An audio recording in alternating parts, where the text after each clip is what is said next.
when this thing appears in our solar system. Now I'll show you this a little more in detail.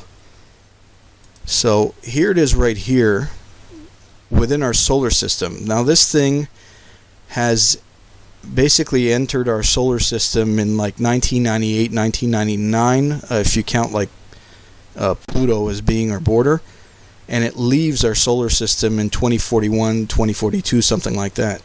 Here it is within the constellation Leo, and I'll just move forward to 2016, roughly July, midway, and I'll show you the basic movement here again, and I'll just sort of move this forward in time just a little bit, and you'll see as you get into November, I'll slow this down,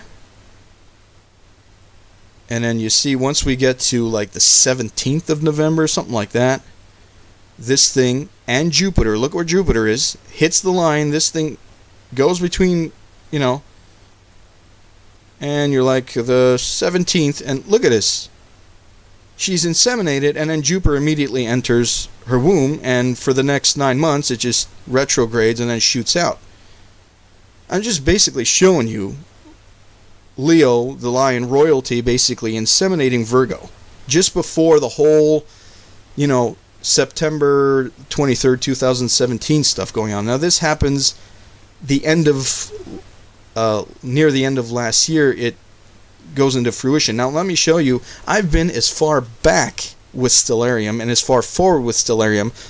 This is a one-time rare occurrence where it shoots out of Leo and goes right through and then ends up in another constellation.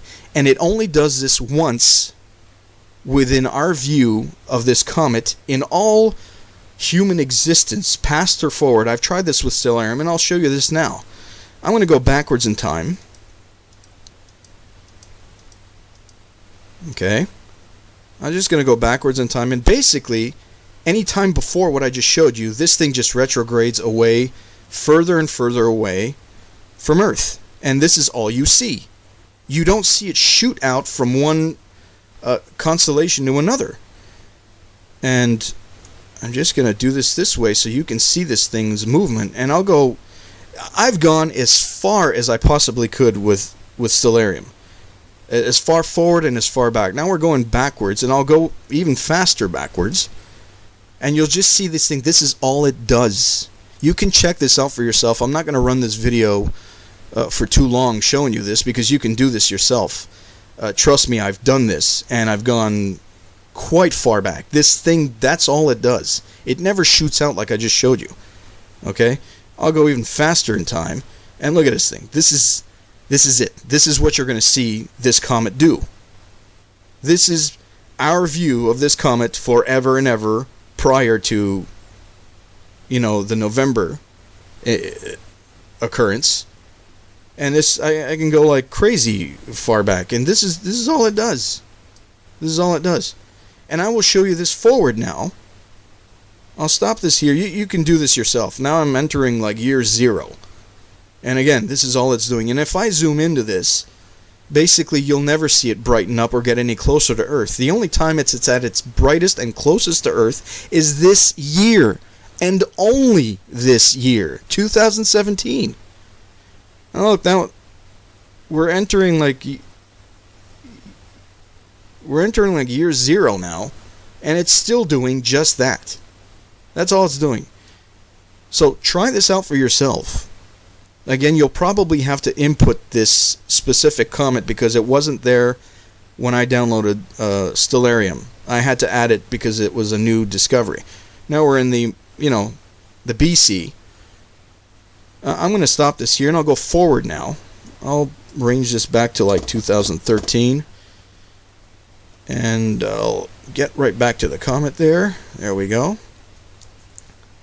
And I'm going to show you this fast forwarded. Now notice, remember what it did. It just kept going like this, and there was no straight shot between one constellation and another. Now I'll show you this forward in time. Okay, here it is. I'll go a little bit faster, and I'll follow it. Once 2016 hits over here, look at this thing shoot out. Boom! Boom! And then back to retrograde motion forever and ever.